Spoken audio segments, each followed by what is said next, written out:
A continuación, Ciudadanía, Democracia y Desarrollo.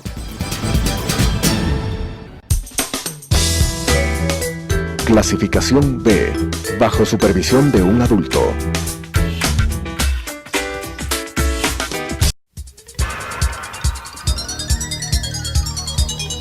Las opiniones vertidas en este espacio por la producción y dirección del programa son de exclusiva responsabilidad de sus autores y de quienes intervienen en ellos.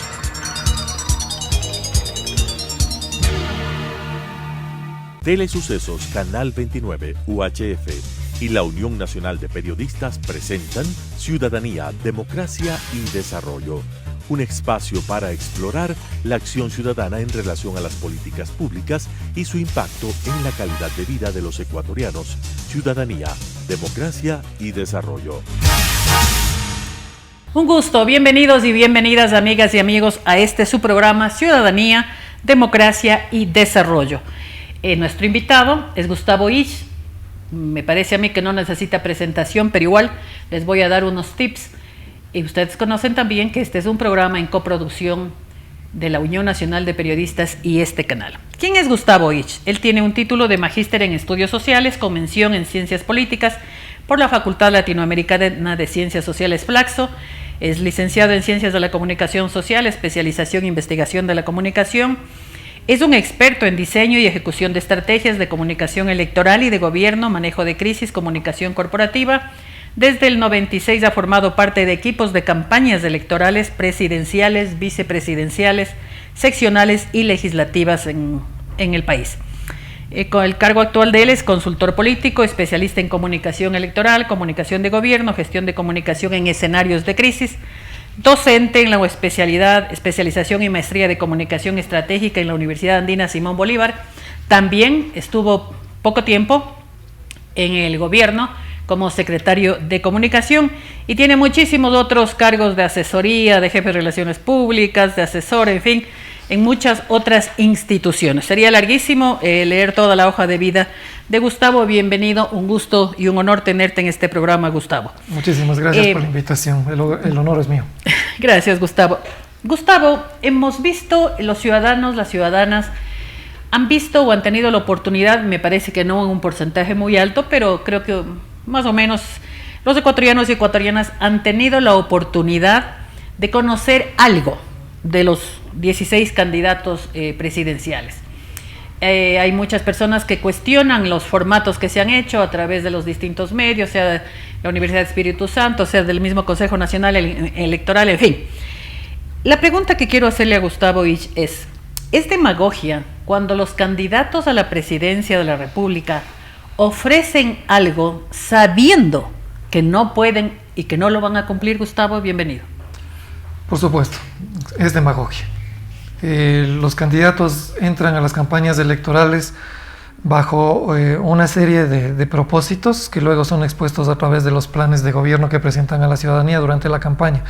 Independientemente de las circunstancias gravísimas por las que atraviesa el país en este momento, el acudir a ciertos temas para buscar generar conexiones emocionales con los electores, que en este momento están sumamente golpeados por la crisis económica, la crisis sanitaria, la crisis humanitaria, como tú bien señalas, proponiendo posibles soluciones que en la práctica no van a poder ejecutarse, es pura y llana demagogia, con o sin debates de por medio. Puede ser el más perfecto debate electoral organizado, puede tener fallas en el formato, de cualquier manera es demagogia, y la demagogia en estas circunstancias es una cosa muy grave además, porque no se puede incluso legalmente mentirle a la ciudadanía. No nos olvidemos que el Consejo Nacional Electoral y el Código de la Democracia, más que el Consejo, establecieron una normativa que permite a los ciudadanos hacer auditoría de lo que las autoridades nacionales o seccionales cumplen o dejan de cumplir, y si no lo hacen, pedir la revocatoria. Así que es una lástima que estos espacios en los que, como tú bien señalas, se podía haber aprovechado para discutir más a profundidad cosas realmente sensatas, con honestidad política, hayan sido desperdiciados en función de una demagogia que busca ganar las elecciones a toda costa. Ahora, aquí sale la vena periodística, ¿no?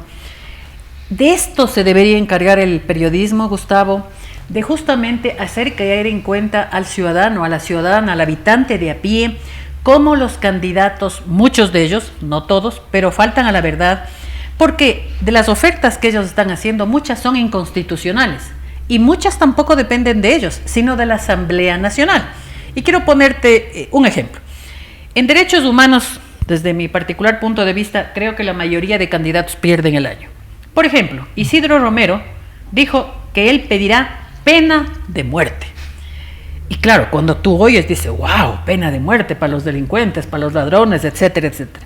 Pero el artículo 66 de la Constitución contradice al afirmar la inviolabilidad de la vida. Entonces, por más que el candidato diga que va a poner pena de muerte, sabemos que no cumplirá, a no ser que haya que reformar la Constitución. Así es. Y la propuesta debería partir por ahí. Es que, aparte de una demagogia, digamos, un poco inopinada por parte de algunos candidatos, hay demasiada ignorancia. ¿Tú crees? Es evidente, porque cuando los periodistas realmente serios profundizan, aunque sea un poco, en algunas de las temáticas que están siendo tratadas por algunos de estos candidatos, no obtienen la respuesta que uno esperaría.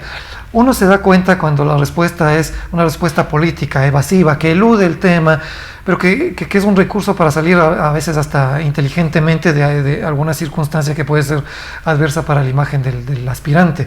Pero también uno se da cuenta perfectamente cuando están mintiendo o cuando lo que responden es porque no saben qué contestar.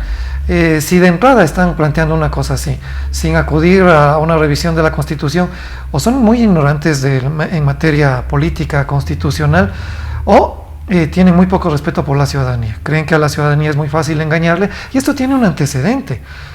Tiene antecedente en la campaña mismo. Pocas semanas atrás hubo un candidato que planteó volver a armar a los ciudadanos, volver a armar a las familias, armar a los dueños de las haciendas para que pudiéramos los ciudadanos defendernos de los ataques de la delincuencia.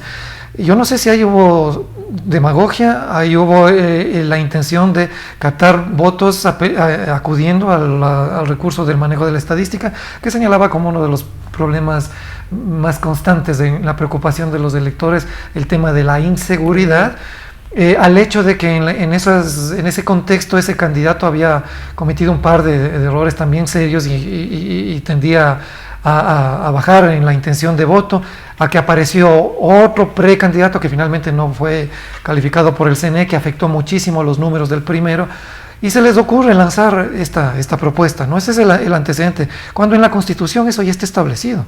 Cuando hay una diferencia muy clara entre lo que es portar armas, lo que es la tenencia de armas legal, y otra cosa es proponerle al ciudadano, al padre de familia, a la madre de familia, que cuando estén siendo atacadas, cuando sus viviendas o sus negocios estén siendo atacadas, se líen a balazos con un delincuente que por lo general va a estar mucho mejor armado, suelen estar mejor armados que la misma policía, que además está entrenada para enfrentarse con estos sujetos,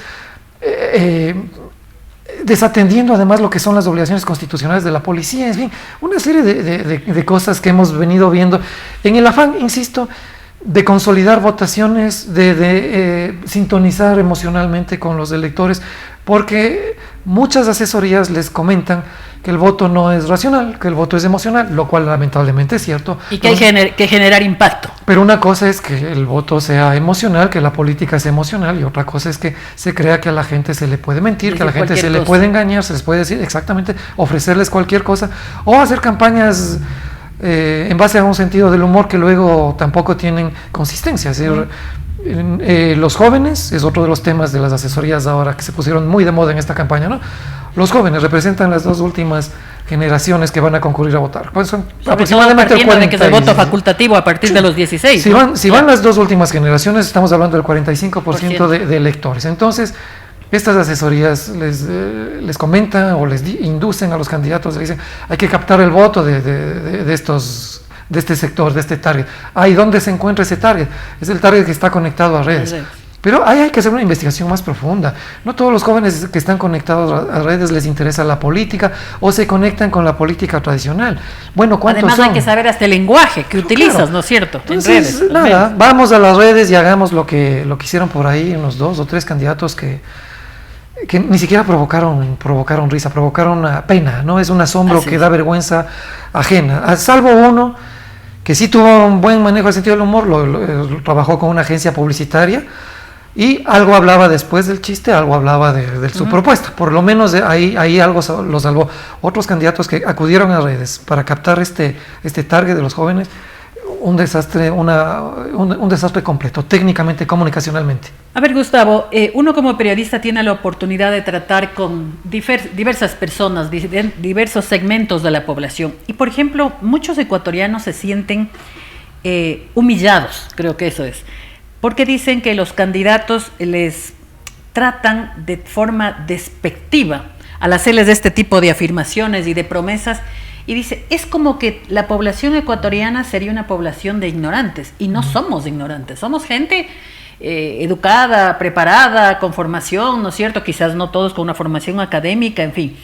El uso del lenguaje, a ver, a mí como periodista a mí siempre me inquieta el uso del lenguaje verbal y no verbal, es decir, el corporal. Por ejemplo, escucharle a un candidato que diga, el primer día de la presidencia me emborracho, el segundo trabajo, ¿ya? O ver los videos de Yaku, que yo les llamo Saxo y Sexo, les llamo ese video, ¿no es cierto? Saxo y Sexo, que pretende simular que es un encuentro sensual, ¿no es cierto? Pero que ha dado pábulo a miles de otras expresiones, para mencionarte ejemplo. Entonces, ¿qué le pasa al candidato o a la candidata, o en este caso a los candidatos, porque hay una sola candidata mujer, a ella no le he escuchado nada de eso, pero generalmente al candidato varón? Es como que el candidato varón seguimos bajo esos patrones del machismo, ¿no? De esa estructura patriarcal. Ah, no, pues yo me puedo dar el lujo de emborrachar, yo me puedo dar el lujo de aparecer en boxer tocando el saxo. O sea, ¿qué le estaban pasando, Gustavo? Sí, es una lectura bastante pobre e inapropiada de los electores ecuatorianos. Aparte de lo que decíamos inicialmente, de la ignorancia sobre lo que dice la Constitución, lo que dicen las leyes, sobre cómo manejar un lenguaje adecuado, entendiendo que la población ecuatoriana es diversa, que los targets son también diversos, que no es lo mismo hablarle a un joven del Comité del Pueblo que hablarle a un joven de Cumbayá, que hablarle a un joven de Guayaquil, de San Borondón, que hablarle a un joven de Guayaquil en la Prosperina. Porque probablemente los intereses son distintos, a la Amazonía, ¿no? que irnos A al pesar de ser campo, jóvenes, que claro. no es lo mismo hablarle a una persona que está conectada en redes por su trabajo, que conectarse con una persona quizás más joven. No digo que los jóvenes no estén trabajando en redes, muchos lo están haciendo también. Me refiero a un target con una edad un poco mayor, digamos, que básicamente usan las redes para trabajar y no para enterarse de cosas que no les ayudan a resolver su día a día. Me refiero a padres de familia que tienen que mantener hogares, que han perdido sus trabajos, en fin. Efectivamente hay un nivel de irrespeto a la ciudadanía, y hay un manejo absolutamente precario de la comunicación. Vulgar, diría yo. Un nivel precario de la comunicación, de las propuestas políticas. Y claro, yo me pregunto como consultor, yo me pregunto como una persona que ha trabajado años en esto y sigo trabajando en estos temas de campañas electorales. ¿Son los candidatos los que se están equivocando o son los asesores? Muchos de ellos que vienen incluso de otros lugares, de otros países, ¿estarán experimentando con los candidatos nuestros, con la gente nuestra? ¿O sería terrible que sean asesores, consultores, espero que no con experiencia, sino recién graduados, que estén también experimentando a ver cómo se les llega mejor y más rápidamente a través de las redes sociales a gente que tiene visiones diferentes sobre una realidad que es una realidad durísima para todos los ecuatorianos? Pero sería gravísimo, Gustavo, sería eso, porque lamentable. sea como sea, tú eres el candidato y tú tienes el poder de decidir qué es lo que yo quiero, cuál es mi perfil, cuál es mi personalidad. Hay un problema. A lo largo de toda la trayectoria que yo he tenido, de la carrera que yo he tenido, es muy común encontrarse con candidatos o con gobernantes, ministros, autoridades en definitiva, que más allá de una buena asesoría terminan ellos tomando la decisión, independientemente de que está técnicamente justificado que lo que se puede hacer, lo que se debe decir, el modo de decirlo, debería tener una forma, debería tener un constructo, debería tener un camino, y muchas veces, casi la mayoría, se niegan a recibir esa asesoría. Ocurre en comunicación institucional. Quienes, los periodistas, los colegas que han trabajado en comunicación corporativa, institucional, me van a dar la razón. Puede haber una gran estrategia de comunicación institucional, un trabajo permanente, un seguimiento, puede haber una asesoría a la autoridad, ¿no? Pero finalmente las autoridades terminan haciendo no lo que un comunicador competente, profesional les sugiere, sino lo que ellos creen. Porque viven en atavismos, viven en cosas que creen que siguen funcionando, en cosas que creen que no han cambiado. Ahí está uno de los pecados capitales de los políticos que vimos ahora en esta última contienda, que hemos visto en los últimos años. Para ellos la realidad parece que no ha pasado por su casa, no ha pasado por su sede partidario o por sus movimientos, ¿no?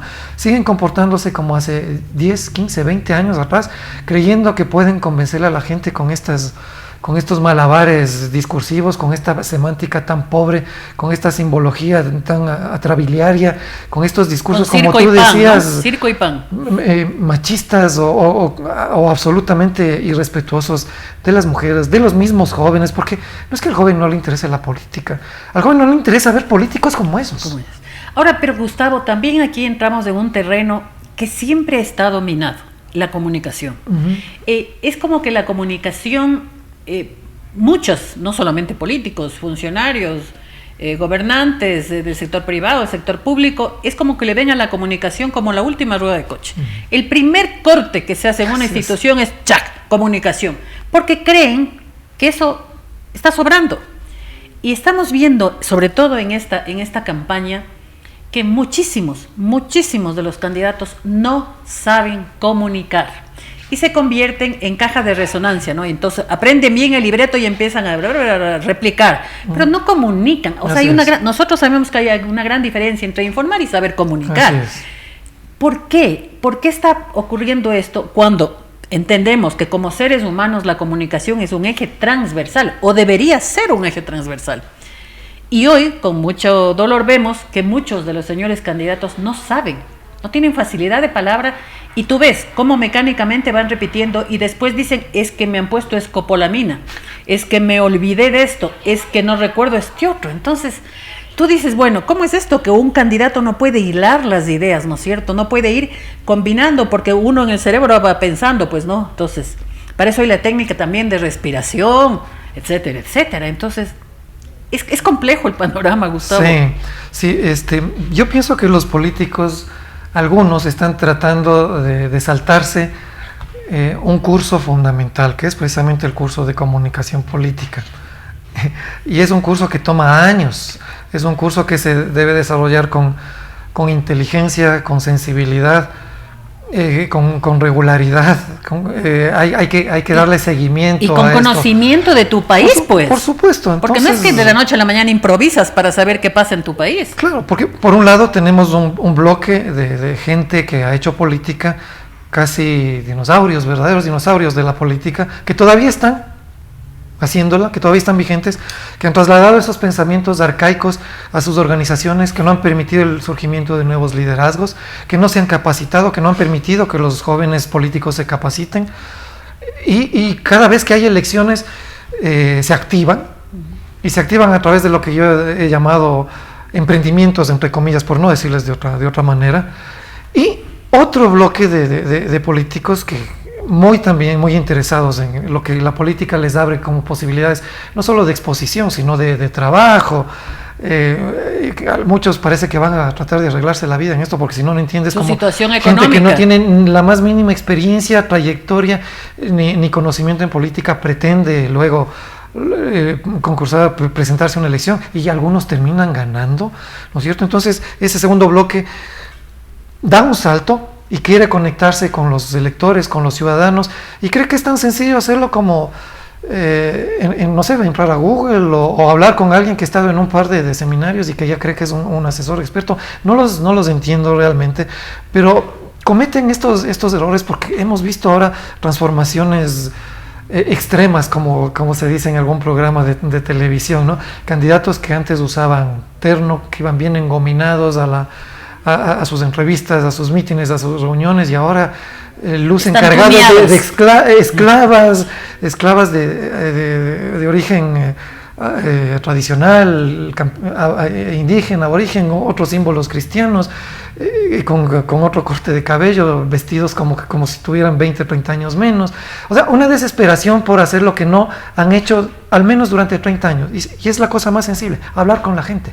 Preguntarse, ¿dónde está la gente? Conectar con la gente. Si la crisis de la institucionalidad política que derivó 14 años atrás en la emergencia de un nuevo movimiento político y social, producto del hastío de la ciudadanía respecto al divorcio que había entre los políticos y los ciudadanos, al incumplimiento de sus funciones, al incumplimiento de sus promesas de campaña, se mantiene todavía ahora, es evidente que se mantiene ahora. Además, adobado con una corrupción rampante, con casi ilimitada, lo que tenemos ahora es una ciudadanía que no cree en ellos. Muy difícilmente hay un bloque de ciudadanos y de electores que siente una empatía absolutamente estructurada, no hay una ideología entre el elector y el candidato o el político, no solamente el de los partidos, sino el de los nuevos movimientos, que termine de estructurar esta simbiosis. Y es un ciudadano que vive también en estos eventos electorales tratando de sacar adelante lo que tiene que sacar adelante, que es a veces su empleo, o muchas veces es llevar su empleo, la comida el la día a educación día de sus hijos, la salud de sus padres, de sus jubilados, como tú dices, el pan, el día a día, pan, ¿no es cierto?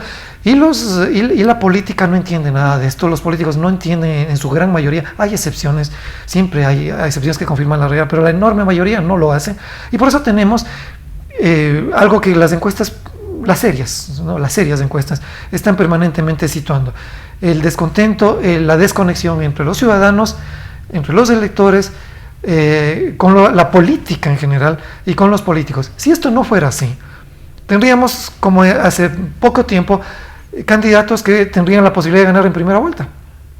Ninguno, en el mejor de los casos, llega a arañar el 20% en este momento. Y allá quiero ir, Gustavo, porque como ciudadana, como ecuatoriana, es algo que a mí particularmente me inquieta. No le he escuchado yo a ninguno de los candidatos a la presidencia de la República hablar sobre la gobernabilidad. Porque como tú acabas de decir, en esta polarización, 16 candidatos, los que lleguen a segunda vuelta llegarán con un 20, 22, 23%, no más. ¿Cómo van a trabajar? ¿Cómo garantizan la gobernabilidad cuando saben que en la asamblea, ¿no es cierto?, estarán grupos? ¿Cómo pueden ejecutivo y legislativo trabajar? Y no lo mencionan, no dicen nada. Es un tema muy importante el que tú acabas de situar, porque todas las campañas electorales giran alrededor de los binomios presidenciales. Cuando tenemos elecciones como esta, en la que también se cambian de asambleístas, ¿no? O el poder legislativo en su conjunto. Y la gente, los ciudadanos, los electores, tendemos a descuidarnos de quienes están candidatos para el legislativo. Como tú bien señalas, yo no sé cuál es el afán de algunos candidatos que se están repitiendo candidaturas de algunos otros políticos por llegar, cuando este país no tiene dinero, cuando no tiene recursos, cuando está sobreendeudado, cuando el campo está abandonado y cuando tenemos una crisis sanitaria que no tiene una solución muy a corto plazo. Ni siquiera tenemos dinero para comprar todas las vacunas que se necesitan. Lo que parece que hay es dinero para hacer propaganda. Imagínate, de que ya llegaron vacunas. 8,000 vacunas, pero es una vergüenza. No para decir... Qué vergüenza ajena, y más la fanfarria, más... Sí, o sea, es una cosa que en definitiva... Porque si me dicen que llegaron 4 millones de vacunas, bueno, celebren. Es una noticia que sale a la par de que se entregaron 8,000 armas a la policía y llegan 8,000 vacunas de otras que también tendrán que llegar. O sea, tenemos un país tan complicado y encima un poder legislativo que es de los peores calificados en la historia republicana del Ecuador. Creo que solamente es comparable al de la época de Averroes Bocaram en términos de los números. Y aquí es más fácil ser asambleísta que ser profesor. Sí. Aquí hay más requisitos para ejercer muchas profesiones, pero para ser asambleísta, con que a duras penas puedan leer y escribir, ya.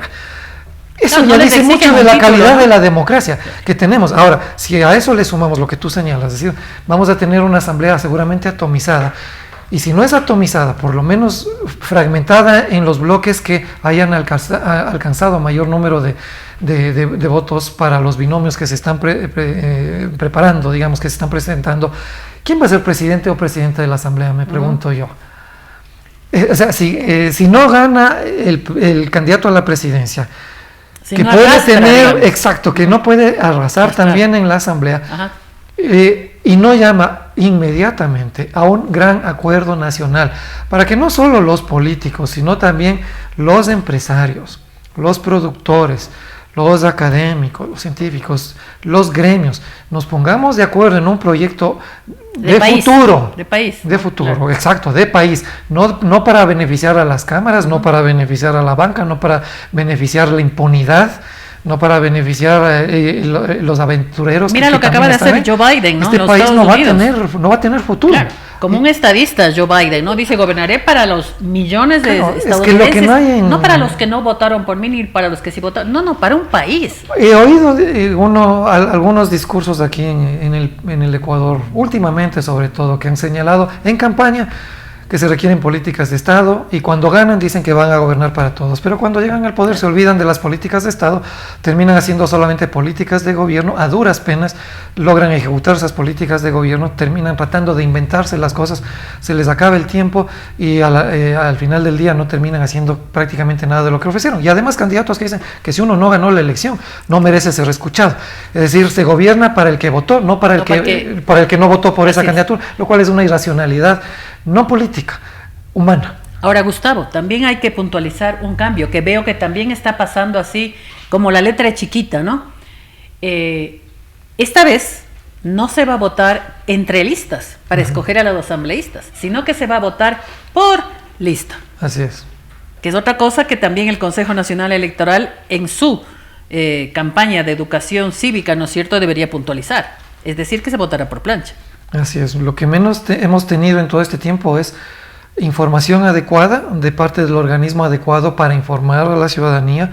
Las campañas electorales técnicamente no sirven para informar, ese es un error, por eso también es que se presentaron o hubo mucha expectativa alrededor de los debates, pero en realidad los debates no sirven para eso, a menos que haya una estructura, una formalidad preestablecida que le diga, aquí vamos a hablar no de los qué, sino de los cómo.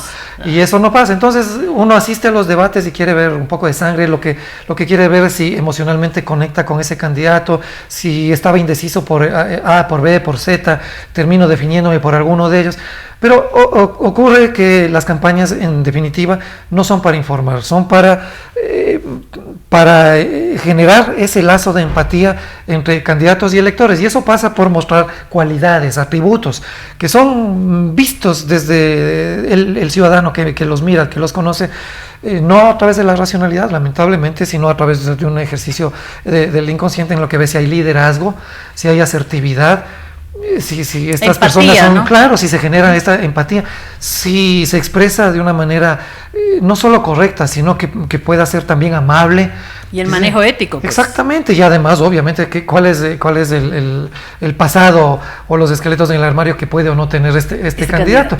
Si el Consejo Nacional Electoral no ha hecho eso, no nos ha informado y cree que va a poder informarnos adecuadamente de aquí al 7 de febrero, es una de las tantas ilusiones que muchos ciudadanos albergábamos respecto a que este Consejo Nacional Electoral nos dé la transparencia y la tranquilidad necesaria de que estas elecciones va a ganar quien mayores votos tuvo y no quien por ahí fue producto de un apagón o cosa por el estilo. Así terminamos esta entrevista y te comprometemos, Gustavo, a tenerte en próximas oportunidades. Nosotros desde este programa, con nuestros invitados, empezaremos a buscar el cómo, para que ayudar inclusive, para que usted, amigo, usted ciudadano, ciudadana, tenga mejores herramientas para poder decidir el voto.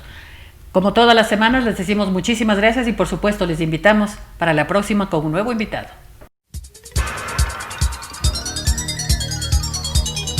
Las opiniones vertidas en este espacio por la producción y dirección del programa son de exclusiva responsabilidad de sus autores y de quienes intervienen en ellos.